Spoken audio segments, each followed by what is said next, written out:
नंदुरबारच्या नवापूर शहरातून वाहणाऱ्या रंगावली नदीच्या पाणी पातळीत प्रचंड वाढ झाली। नवापूर तालुक्यासह शेजारच्या गुजरात राज्यात होत असलेल्या पावसामुळे रंगावली धरण ओव्हरफ्लो झाले। नदीकाठच्या गावांना सतर्कतेचा इशारा देण्यात आला आहे।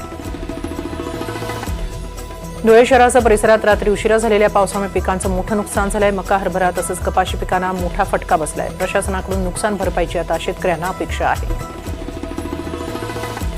परभणी जिल्ह्यात झालेल्या अतिवृष्टीमुळे खरीपाच्या पिकांचा फळबागांवर परिणाम झालाय। हळदीचं पीक उद्ध्वस्त झालंय, त्यामुळे शेतकऱ्यांवर मोठं संकट कोसळलंय।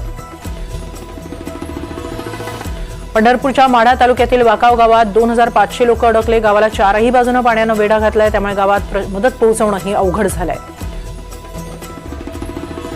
नागपूर जिल्ह्यातील नरखेड तालुक्यात पुरात वाहून गेलेला तरुण 10 दिवसांपासून बेपत्ता आहे। शोधकार्य थांबवण्यात आलं, मात्र प्रशासनाच्या ही बाब लक्षात आणून दिल्यानंतर शोधकार्य पुन्हा सुरू करण्यात आलं।